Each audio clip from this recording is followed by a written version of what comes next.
There are some people that I guess go into therapy and are affirmed and leave therapy thinking that the way they speak to people, the way they are, the way they act is okay because their therapist has affirmed that they are right and everybody else is wrong.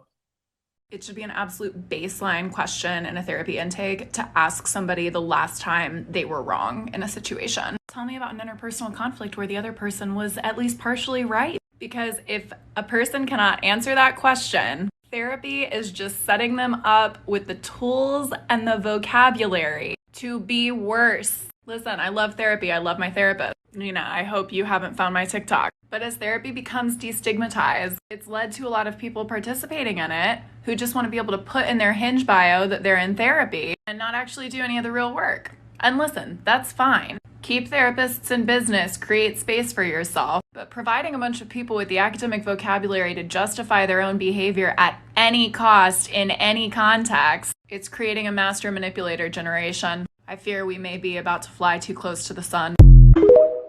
So I loved this video when I saw it. You know, when you see a video that explains your thoughts, because they're forced to do that in like 60 seconds, right? So they explain their thoughts succinctly. And I'm like, yeah, that would take me about 10 minutes to explain. So now I won't say she's right because there's a greater context, but let me explain when I saw this, what this meant for me. How I understood this is that there are people that attend therapy who, when they attend therapy, they don't actually deal with unresolved issues, nor do they look to be a better version of themselves, a more improved version of themselves, and be more self aware. The whole point of therapy is to deal with unresolved issues, it is to be more self aware, it is to give you the power to take a different alternative choice. I can't make you as a therapist do anything different to what you normally do, but I can bring to you awareness that there are other alternatives. There's another alternative to going back to that abusive relationship. There's another alternative to reacting and fighting with your sister or friend because you were triggered. There are alternative options. The issue is with a lot of us, when we are feeling a certain way, when we are aroused, we are triggered, we only act from the options we always act in, the habitual maladaptive responses to the present situation based on trauma, or just based on habitual behavior is how we respond, right? There are some people that I guess go into therapy and are affirmed and leave therapy thinking that the way they speak to people, the way they are, the way they act is okay because their therapist has affirmed that they are right and everybody else is wrong. There are people that are like that. I think it's a very small minority of people that go in therapy and that were manipulators and then come out, because most manipulators don't go to therapy. Like most narcissistic people with narcissistic personality disorders don't go into therapy. They don't think they need therapy. And if they do go into therapy, they normally will go to a high profile therapist because, of their grandiosity. They can't just be with any therapist, right? They can't just work with anybody. It has to be somebody that is, worth their salt. That's kind of the idea of a narcissistic person going to therapy. So you will find that that's a very small minority because there's a small minority of people in the population with NPD anyways. So going back to what the person said, that a question in the intake form should be, how do you deal with interpersonal conflict? I don't necessarily think it's necessary to deal with that, but that is a conversation that should and will come up if you're working with your therapist for a substantial length of time. 6 sessions, maybe not. It depends if interpersonal difficulties is the presenting issue. But if you're working with therapy a minimum a year, which I recommend, anything less than that, I think you're just having nice patty sessions.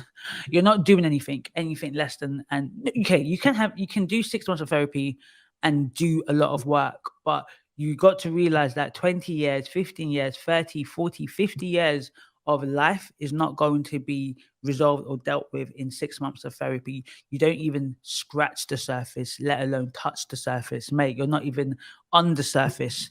Yeah. So a minimum for me is 1 year to substantially say you've been in a therapeutic process, because some people like myself took 2 years before I revealed anything substantial to my therapist. So let alone, 1 year for some people like me was just, boy, my therapist tried. She long suffered.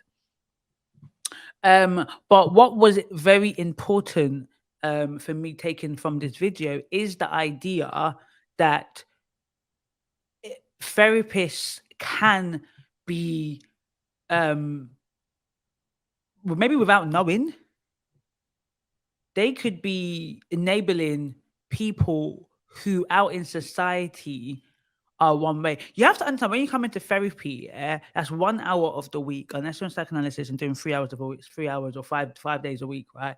It's 1 hour a week. The majority of the rest of the time, you're outside in the real world. The way you are to your therapist is not the way you are outside in the real world, although it is the same way. Like the way you perceive, like for example, you know, some clients, without knowing, they act childish and childlike. When I say childish, I don't mean childish. Are you being childish? I mean like childlike in therapy because they've what we call regressed to a younger state, right? So I could be speaking to a 30-year-old person who is now regressed to a younger state and is talking. I don't mean like literally, I'm talking like that, like I was a child. No, but they're just acting childish. They're acting like a child. They're doing no, I don't want to talk about that. And you see this in grown adults, right?